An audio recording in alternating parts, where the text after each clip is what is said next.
Assalamualaikum.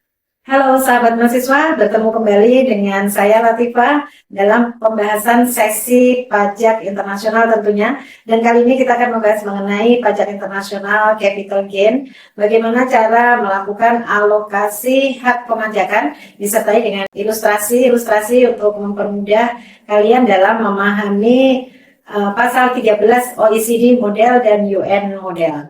Mari kita ikuti.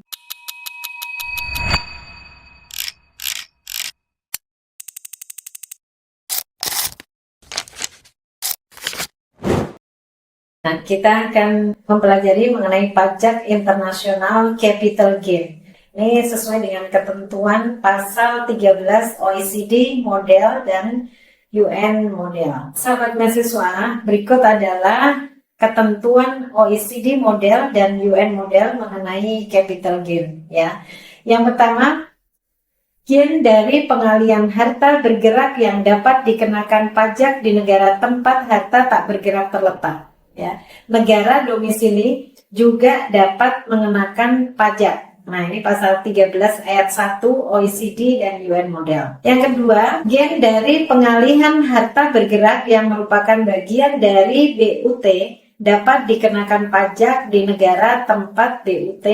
Negara domisili tempat asalnya BUT juga dapat mengenakan pajak. Ini pasal 13 ayat 2 dalam OECD model dan UN model. Yang ketiga, gains dari pengalihan harta berupa kapal atau pesawat yang dioperasikan di jalur internasional atau harta bergerak yang mendukung pengoperasian kapal atau pesawat tersebut hanya dikenakan pajak di negara tempat kedudukan manajemen. Dengan demikian, hanya satu negara saja yang berhak mengenakan pajak atas gain dari pengalihan harta sebagaimana dimaksud dalam pasal 13 ayat 3 OECD model dan UN model. Ketentuan keempat, gain dari pengalihan saham yang mencerminkan pengalihan harta tak bergerak dapat dikenakan pajak di tempat harta tak bergerak terletak. Nah, negara domisili juga dapat mengenakan pajak. Nah, ini sesuai pasal 13 ayat 4 OECD dan UN model. Ketentuan yang kelima, gain dari pengalihan saham perusahaan selain saham sebagaimana dimaksud dalam poin 4 di atas yang mencerminkan pengalihan kepemilikan substansial dapat dikenakan pajak di negara sumber. Namun negara domisili juga dapat mengenakan pajaknya sesuai dengan pasal 13 ayat 5 OECD model dan UN model. Ketentuan ke-6, gain dari pengalihan harta lainnya hanya dikenakan pajak di negara domisili. Karena itu hanya ada satu negara saja yang berhak mengenakan pajak atas gain dari pengalihan harta. Nah, ini sebagaimana dimaksud pasal 13 ayat 5 OECD model dan ayat 6 UN model. Nah, dalam alokasi hak pemajakan ini ya berdasar ketentuan yang sudah dijelaskan tadi, maka pertama, apakah pasal 13 ayat 1 dapat diterapkan jika harta tak bergerak yang dialihkan terletak di negara yang sama dengan negara domisili dari penjual? Perhatikan pada gambar di layar ya. Ini mengenai pengalokasian pajak. Di dalam gambar, Mr. A merupakan subjek pajak dalam negeri negara R, di mana dia kemudian menjual harta tak bergerak yang terletak di negara R kepada Mr. B. Mr. B ini merupakan subjek pajak dalam negeri negara S. Diasumsikan negara R dan negara S tidak memiliki P3B yang identik dengan OECD model. Nah, dalam kasus ini dapat dijelaskan bahwa pasal 13 ayat 1 P3B negara R dan negara S tidak dapat diterapkan karena negara sumber adalah negara yang sama. Hal ini dikarenakan penerapan pasal 13 ayat 1 P3B negara R dan negara S mensyaratkan adanya ruang lingkup bilateral dalam pengalihan harta tak bergerak, yaitu subjek pajak yang mengalihkan harta tak bergerak berdomisili di salah satu negara dalam P3B. Nah, pada kasus ini pasal pemajakan yang relevan diterapkan adalah pasal 13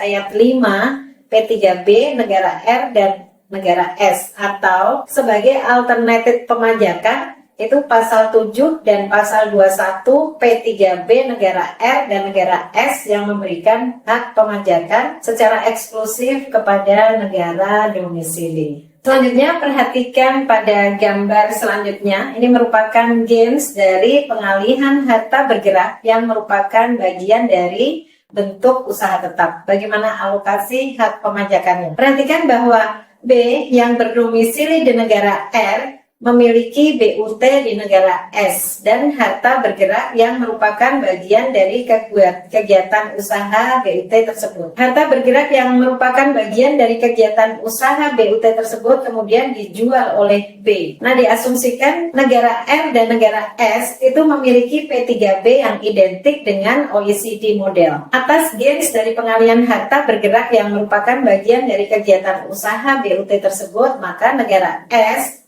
memiliki hak pemajakan.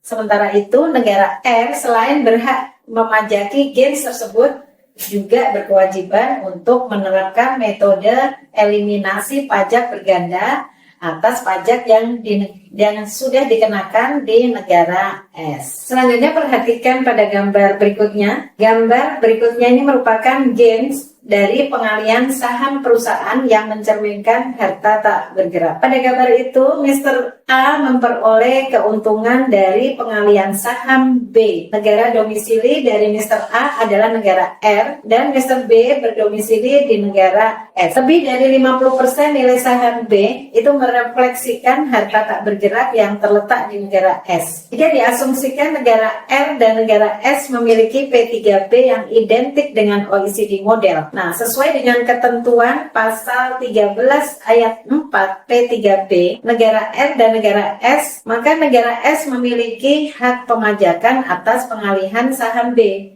Karena harta tak bergerak yang mendominasi saham B terletak di negara S. Negara R memiliki hak pemajakan atas keuntungan yang diperoleh oleh Mr. A yang berkewajiban untuk menerapkan metode eliminasi pajak berganda atas pajak yang dikenakan di negara R.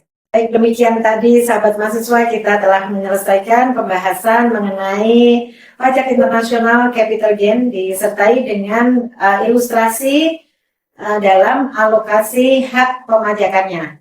Ya, kita akan bertemu kembali dalam sesi perpajakan internasional selanjutnya. Assalamualaikum, dadah.